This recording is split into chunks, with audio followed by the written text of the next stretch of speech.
Hey, welcome to my foyer. So I'm getting ready to go down to the gym and show you all about inverted rows. So that's down this behind this door. But first, I want to show you what's behind that door. So on this week's episode of the Mom Files, so the Mom Files is my attempt to help you realize that the crazy you're dealing with, we're all dealing with it. And my crazy this week is otherworldly. We had a haunting. One of my children was home alone, and this door right here popped open. Clearly it was a ghost. And so, as any sane person would, he ninja kicked it and shut that ghost right in the closet. Left this nice little hole for me right here. Now, I suggest that perhaps the closet popped open because they are trying to shove all of the coats here on this one hook instead of all that empty space. And they keep all of the shoes down here in front of the shelf instead of on the empty shelves right here. And so maybe that's why the closet popped open. But clearly that's ridiculous. It must be a ghost. Inverted row is a really great move to strengthen your upper back, to improve your posture, and to get you ready to do a pull-up, to get you strong enough to do your first pull-up, and that's super exciting. So I'm gonna show you what a good rep looks like here, and then we'll talk.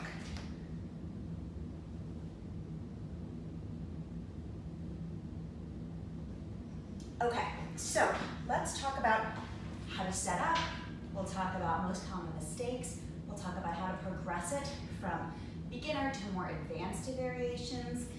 We'll talk about how to program it. Let's start with the setup. So you're gonna set up either in the Smith machine, like I'm doing here, or you can set up with a bar set up in the rack. Now, you wanna pay attention to how high up you put the bar. The higher up, the easier it is. The lower down, the harder it is. The more parallel your body will be to the floor, so you'll be lifting more of your body weight the lower the bar is. So keep that in mind when you set up. So you want to get a grip on the bar a little bit wider than shoulder width. You can use an overhand grip or an underhand grip. The underhand grip uses a little bit more bicep. They're both great options. I program both of them for my clients. I'm gonna use the overhand grip here today. So you wanna walk your feet out so that when you're at the top of the movement, the bar is coming right across your nipples, okay?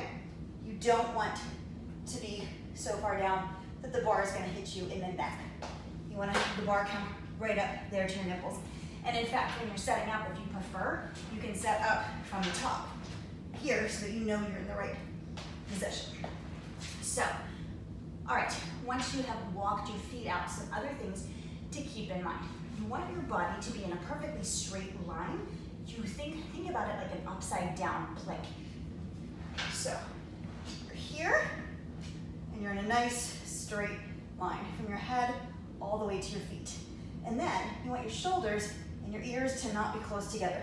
When I think about creating space between your shoulders and your ears. You're gonna squeeze your glutes, you're gonna brace your abs, and then you're gonna row up and control it on the way down. So, a couple of common mistakes that people tend to make. First is setting up wrong. So setting up too far out, as I said, you want that bar to be right across your nipples at the top. It's super funny to me how often when I'm explaining exercise to people that I say the word nipples. It's a word that comes up a lot. So there's that. You want to be in a straight line. You don't want your hips to be sagging down. You want them to be up here in a straight line. You don't want your shoulders to be up by your ears. You want to create that space like this. There. You also don't want your head to be jutting forward like this, reaching for the bar. Think about giving yourself a nice double chin. So good straight line. Keeping your butt squeezed and your abs braced is gonna help with that hip dipping thing. So instead of down here, up here, like that. So a couple of other common mistakes. One really common one is not getting full range of motion. So what does a full range of motion look like?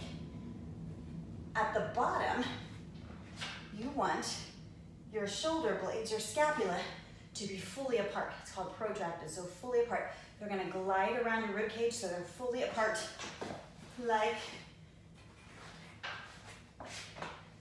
this at the bottom. And then at the top, you're gonna have them squeezed fully together. Think about if you had a nickel back here and you were trying to squeeze your shoulder blades together, you're gonna fully retract them, like that. And you wanna think about keeping them down into your back pockets as well. So squeezing them back like that. So shoulder blades at the top, squeezed all the way back, and at the bottom, opened all the way with your arms fully extended. Now, does that mean your chest is going to touch the bar at the top, right across your nipples? You might touch it. A lot of us will touch it. If you have really long arms in relationship to your torso, you might not. You might get your scapula fully retracted and the bar might not quite be touching you on your nipples yet. So go all the way up, you know you've fully done it if your scapula are fully retracted. So there are ways that you can make this exercise easier and harder. One of the most common ways I start people doing this is with a bent knee. It again allows so that you're not lifting all of your body's weight.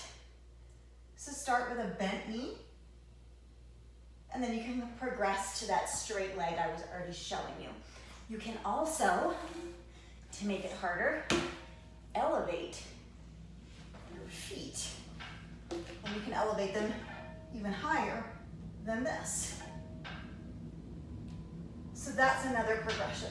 A few other things you can do to make this more difficult. You can add a pause at the top.